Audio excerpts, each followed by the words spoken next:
Hey everyone, Tankenstein here. As many of you guys probably know, the War Thunder April Fool's event 2025 is here, and it is the Great War event, which is absolutely crazy. And the craziest part of this is that you can actually get the vehicles in this event, like the Saint Chamond, the A7V, so on and so forth, as regular tech tree vehicles simply by playing in this event. We're going to go ahead and just start off playing with the Germans here. I am so stoked. And by the way, once we get some of these vehicles in game, once I actually win them, you can expect some gameplay video from them in regular matches. So if you want to see that, definitely consider subscribing. That said, let's jump into it, starting off with Germany. So here we are with the A7V, and we probably have about as many A7Vs as were actually fielded in real life.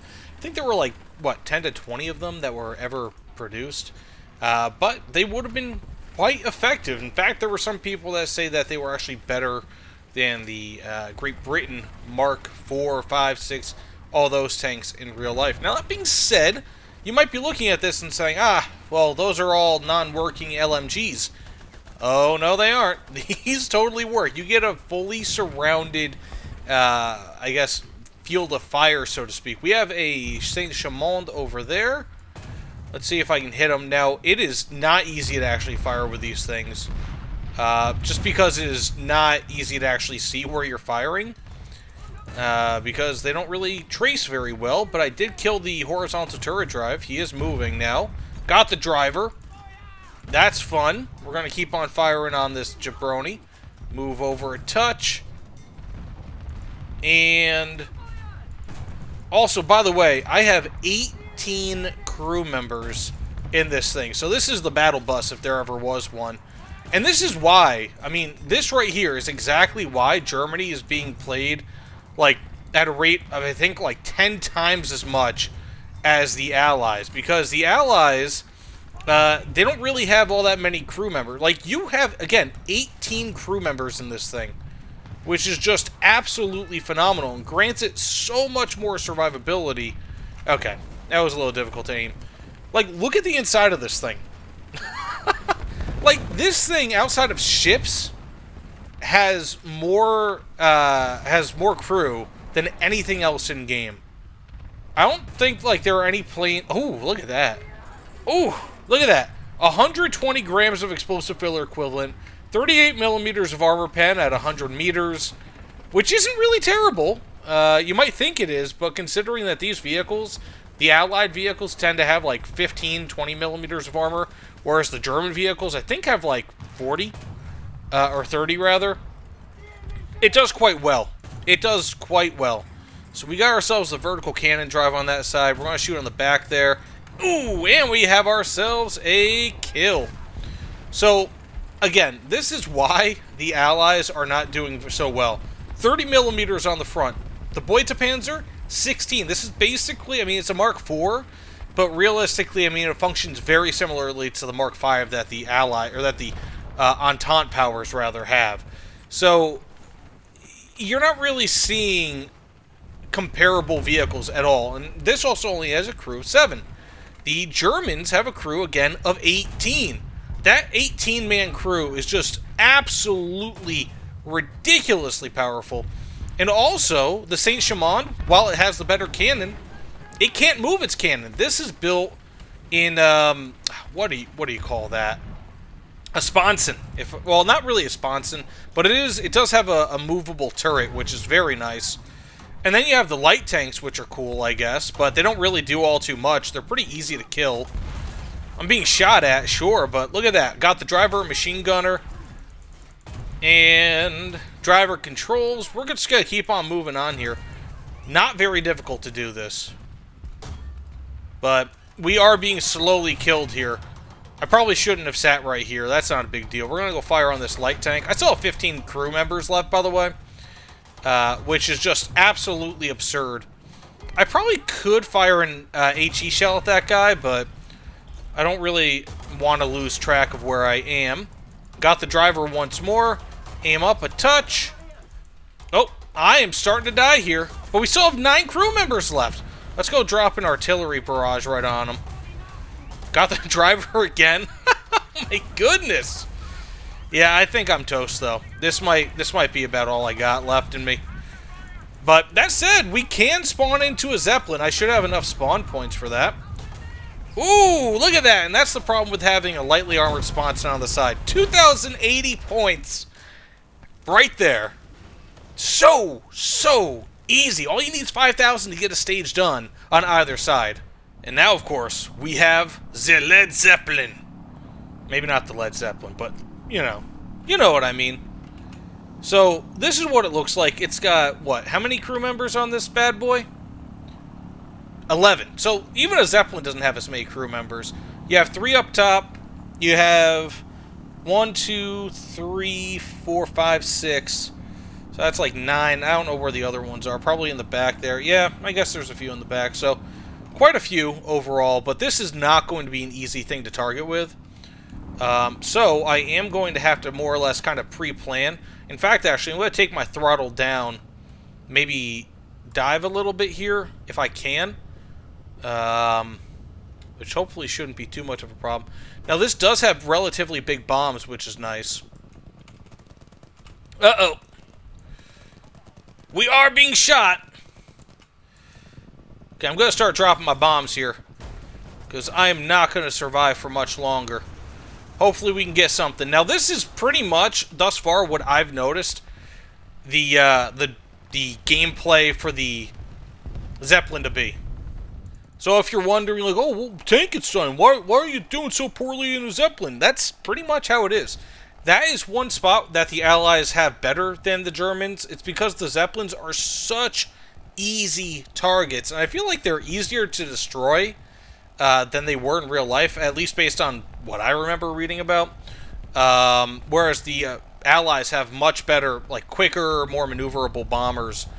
But that said, let's go ahead and we are in our Fokker, if I'm not mistaken. I think that's what this is.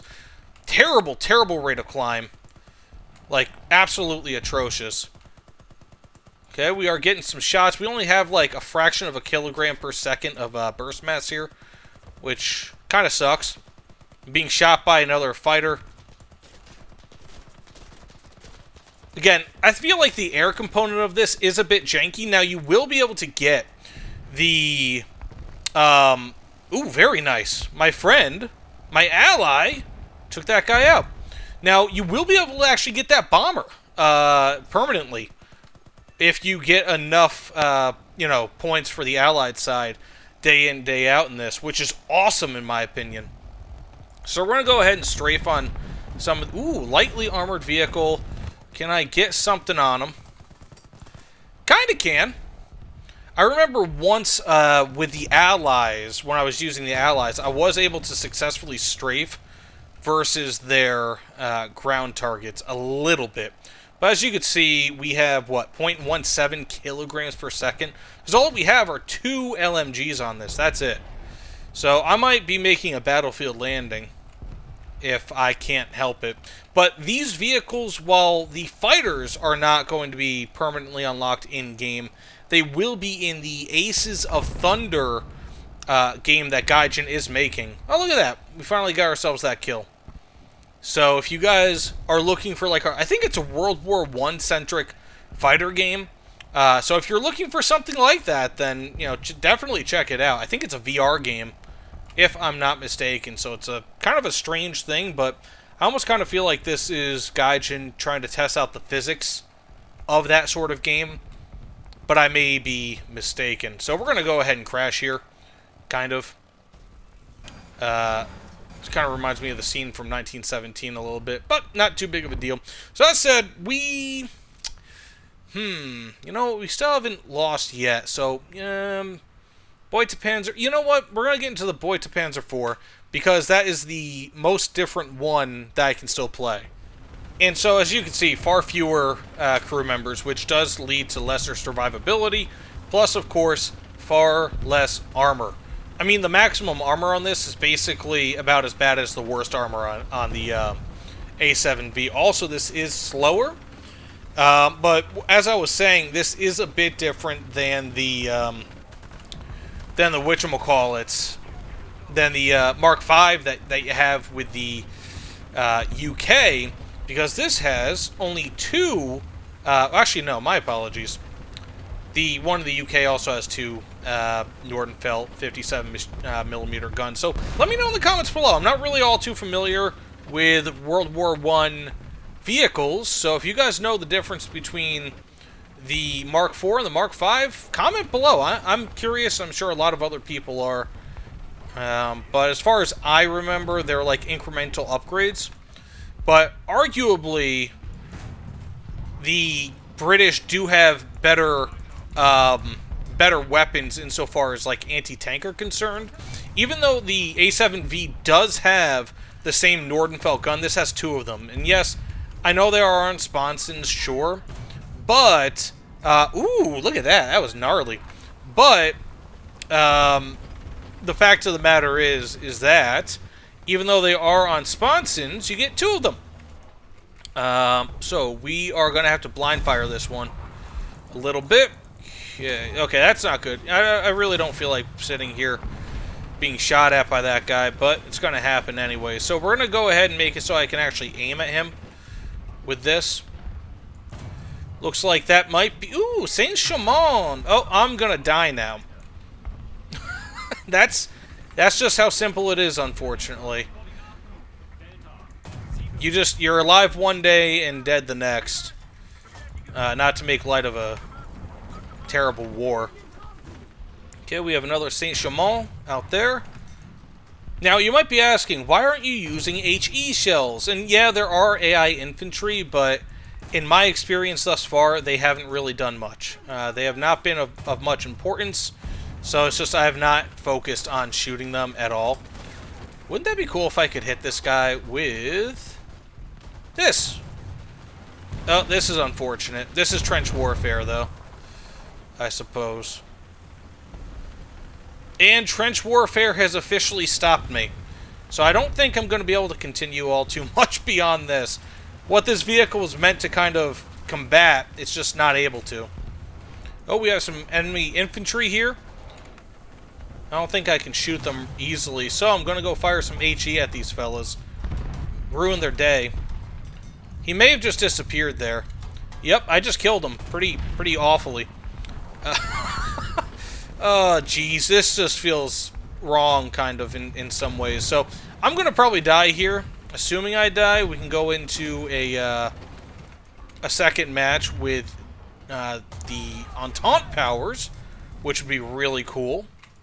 Bear in mind, even though these are UK weapons, so to speak, they are also German pieces of ammunition. So this is the GRMP, which is German. So that said, enough talk on this one. Let's get into the, let's play some Saint-Chamond, some Mark V, some Allied tanks. Now, of course, here we are with the Saint-Chamond, which is, in my opinion, one of the coolest looking tanks of World War I, but it's more, I guess it's technically more so like an armored fighting vehicle, an AFV, because it doesn't have a turret. It just doesn't really, like, most of the tanks that we think of in World War I were more like AFVs than anything else, but they were still the progenitors of tanks. I mean, by classic definition, like, by the definition of, like, way back when, yeah, I guess they were tanks. But one of the big issues with this vehicle in particular is just, it's very ooh, very nice. It's very easy to spot, if you couldn't tell. I'm about to get blasted by that Beutepanzer. We got ourselves the radiator, which is nice. Ooh, got the driver, which is even nicer. I'm being targeted right now. Machine gunner. And I am toast. The Saint-Chamond is not very good. We're going to probably have to respawn into this thing, but not too big of a deal. But as you can see, I mean, this thing has 17 millimeters of armor, 8 crew members, and it's like a 5 horsepower per ton power to weight ratio, thereabouts. Like 5 or 6. So it's pretty bad overall. So let's go ahead and respawn the Saint-Chamond, which is, again, worse. I mean, pretty much all of these vehicles are worse in pretty much every appreciable way over their German counterparts, like the A7V specifically. They just don't match up, largely due to the survivability discrepancy, or disparity, rather. Getting kind of close to him. Oh, baby! Would you look at that? Oh, we got a snipe! We got a snipe, relatively speaking, with the Saint-Chamond, which is extremely encouraging. That's the one thing, like, fighters, they're not going to be able to strafe through this thing. I've already tried. You can't do it, buddy. But we can shoot back at them, kind of. This is like, can you imagine being a German, or really any soldier, and you're just kind of on the front lines, everything is miserable, it's raining, like your buddies get trench foot, you might have gotten trench foot, and then all of a sudden, out of nowhere, you just see like these freaking hulking beasts. It's just like, what the heck? It's just absolutely wild. And we can. Now, when this vehicle can actually get a shot on target, the Saint-Chamond is not terrible. Still, it doesn't mean that it's a good vehicle at all, but it could be worse, for sure. So we're going to keep on firing over there. I am getting kind of close. Ooh, that was ugly. Not very good. Let's try this. That should be a hit. And it was a non-pen, however. Okay, we have to aim up a little bit. I'm going to probably have to move up for this one.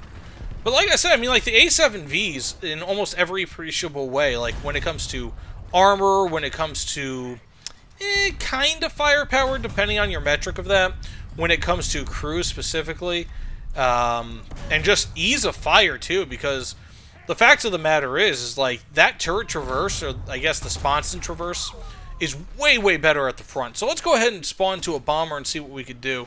Sorry if I'm talking so much here, but hopefully it's good. Okay, we have some enemies way over here in the distance, kind of, if you will. Like I said, this is just not an easy vehicle to maneuver around. So we're going to see if we can just drop some bombs here. We got ourselves a kill! There you go. Low-level bombing always works. Not really. It's just, if this thing was a bit more stable, I wouldn't really have too much of a problem doing more level bombing, but you almost have to dive bomb with this thing. Or at least fly low and do level bombing if you can somehow manage a straight course. We have an A7V above that mountain. Shot a little low. I really am not liking that this resets the camera angle, or the aiming angle, so to speak. I feel like someone's firing at me. Sometimes after doing the binoculars. Okay, we're just going to fire at him one more time and just move on here, because I feel like you pretty much have to have a direct line of sight a lot of the time for some of these vehicles. But this thing is pretty wacky. Basically, it is... Okay, basically, it's like an SPG light tank in a way. We might have to go switch to the shrapnel shell. Ooh, very nice. We have ourselves a nice hit versus him. Let's see if we can get ourselves a kill via HE. That'd be awesome. Have another hit, aim up a touch. Radiator. So it looks like we're actually doing some pretty substantial damage to him. Got the driver. It's just not really landing the killing blow. So, this is 381, 381. So I could, in theory, switch to the shrapnel shell and have no ill effects. So I'm going to go ahead and just do that, see if we can get a kill via that shrapnel, which the Russians love for whatever reason. Keep on firing. And this is just it. Like, look how awful this thing can be. I've hit that A7V, like, I don't know, 12 times, 20 times, something like that. And I just can't get a kill. I can hit the driver, but I can't get the kill. And it's like, this vehicle that I'm using right now is just pretty much awful. Whereas the A7V is just so much better in practically every way possible. So if we can get ourselves a hit on that driver one more... Oh, we did. Got a hit on the driver. Oh, that's unfortunate. And there you go. So as I said, I think that's about it. I've gone on enough about this. You've pretty much already seen the Mark V with the Mark IV. The difference is that the Mark V has the Hotchkiss, whereas the Mark IV has the Nordenfelds, at least from what I could tell. So it's not really all too much different. But that said, thanks so much for watching. If you don't mind, please consider liking, commenting, and subscribing. I'll see you all on the other side. Take care, everyone.